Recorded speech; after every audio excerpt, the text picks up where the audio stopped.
Catherine, Princess of Wales, has put precise words to a feeling many households recognize but struggle to name. The glow of small screens is dimming the glow of family life. In a new essay co-authored with Harvard psychiatrist Professor Robert Waldinger, she argues that the promise of devices to keep us connected has inverted into a daily reality of distraction, an epidemic of disconnection where we are physically present yet mentally elsewhere, fragmented by pings, scrolls, and the low-grade pressure to be reachable. This isn't a cultural gripe for its own sake. It is, in her framing, a developmental emergency. The early years set the architecture of a child's social and emotional world. Warmth, attention, and attunement are the raw materials. When those signals are interrupted, even by well-meaning multitasking, the costs ripple outward across learning, relationships, and lifelong mental and physical health. The timing and authorship are deliberate. Waldinger directs the Harvard study of adult development, the 8-decade longitudinal project that keeps arriving at the same conclusion in different centuries. Deep, supportive relationships are the strongest predictor of long-term well-being. Catherine's early years program has spent years translating that science into practical public language. Put together, the message lands with uncommon clarity. Connection is not a nicety after homework and chores, it is the curriculum. And in homes saturated with alerts, we are unintentionally withdrawing the basic form of love that human connection requires: undivided attention.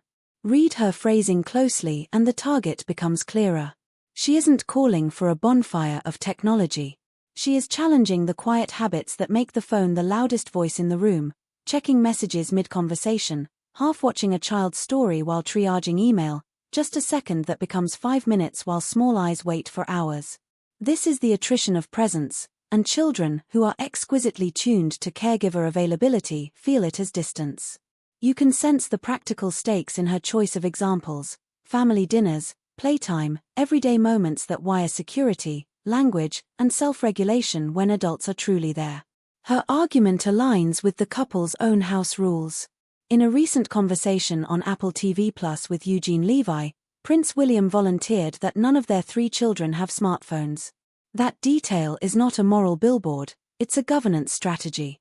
Delay the most distracting, least supervised platforms, and you buy back years of higher quality attention, both the child's and the parents'. The point isn't perfection, it's friction. Make it slightly harder for interruptions to colonize childhood, and the old rituals, talking at the table, reading at bedtime, eye contact that lingers, can do their quiet work. Catherine's essay also takes aim at a larger paradox. We are living through a moment when connection is the marketing verb of the age, yet rates of loneliness, especially among the young, are climbing. That disconnect is not mysterious if you accept a simple premise. Connection is not a metric of contact, it is a quality of attention. A child can accumulate thousands of messages and still feel unseen if the people in the room are elsewhere. A parent can live in a group chat and still drift from their partner if the evenings are spent in parallel scrolls. The devices are not villains, the autopilot is. What does the corrective look like in a real household already stretched by work, caregiving, and the need to decompress? Catherine's framing points to small, enforceable rules that reclaim shared time without shaming anyone for living in the 21st century. Phones face down, or out of the room, for meals. A doorbell rule at home: when a child initiates conversation, the phone yields, not the child. Co-view instead of co-scroll: if a screen is on, watch together and talk about it, turning a solitary feed into a shared story. Protect. Sleep. Blue light curfews for both kids and adults, because exhausted families have shorter fuses and thinner patience. And perhaps most important, model boredom without panic. The ability to sit in quiet, to daydream, to wait, these are not wastes of time, they are how imagination and self-soothing grow. The early years lens also reframes screen time as an attention economy question, not a tally of minutes. Young children build executive function, focus, impulse control, working memory through back-and-forth play, turn-taking, and conversations that go one beat deeper than "how was your day?" Every intrusion erodes that practice. A father glancing down during a child's story doesn't just lose a sentence, he teaches a rule about where stories rank. A mother flicking through notifications during homework doesn't just split her focus, she models a method for handling difficulty: escape. Multiply that by hundreds of micromoments and you've moved from an anecdote to an atmosphere. There is another layer Catherine names plainly. Adults are struggling, too. The same feeds that pull a teenager out of sleep pull a parent out of presence. The same platforms that crowd a child's sense of self crowd ours with comparison and ambient stress. Her warning isn't an indictment, it is permission to design for our own fallibility. Put the phone in a drawer during dinner because you will reach for it if you can see it. Schedule a tech Sabbath for 2 hours on Sunday afternoon because empty time doesn't protect itself. Tell colleagues you are offline at bedtime because boundaries only work when other people know them. Here the partnership with Waldinger matters. The Harvard data is unglamorous, showing up beats showing off, week after week, decade after decade. People who feel securely connected in childhood are more resilient to shocks, less prone to depression, better at learning, and even physically healthier as adults. The upside is not theoretical, it shows up in immune profiles and cardiovascular outcomes. In that light, Catherine's phrase, withdrawing the basic form of love, lands like a clinical finding. Attention is care, chronic inattention is a stressor. None of this ignores the benefits technology has brought to families. Grandparents FaceTiming from far away, autistic children using visual schedules on tablets, teens finding supportive communities they can't access locally. The princess's argument is subtler: use technology as a tool for relationship, not a replacement. A video call that ends with "tell me your favorite part of the day" is connection. Doom scrolling next to each other is proximity without presence. This is also a public agenda, not just a private one. The Royal Foundation Centre for Early Childhood, launched in 2021, has been building a coalition of researchers, educators, health visitors, and employers to move early years from sentimental rhetoric to shared responsibility.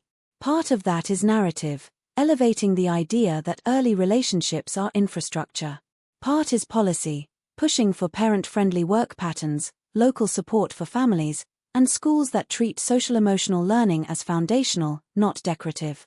And part is culture, normalizing boundaries that make it easier for parents to choose presence, no meeting windows that coincide with school runs, community spaces that host phone-free play, pediatricians and midwives who coach digital hygiene the same way they coach safe sleep. William's aside about phones is relevant again here. The couple's rule is not a universal solution. Different families will draw the line in different places. But the larger principle is transferable. Align your tech policy with your values, then make it visible and consistent. If you prize conversation, protect dinner.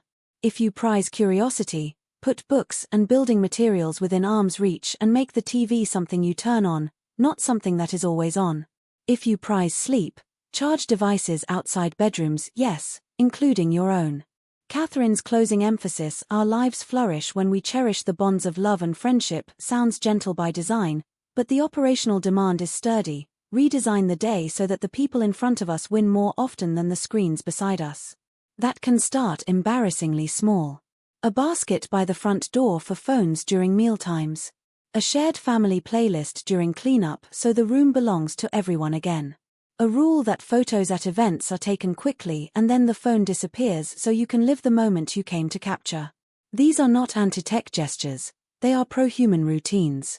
If the Early Years campaign has a signature move, it is refusing false choices. You don't have to pick between modern life and meaningful life. You do have to decide, again and again, that presence is scarce and therefore precious.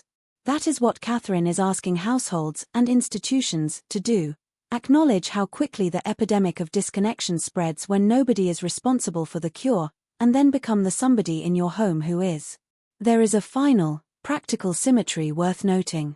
The same simple habits that deepen connection also inoculate against the very outcomes families fear: anxiety carved by constant comparison, attention diluted by micro-interruptions, sleep eroded by blue light, bodies muted by sedentary scrolling. If you restore eye contact at dinner, you also restore vocabulary and empathy. If you keep phones out of bedrooms, you also protect mood and memory.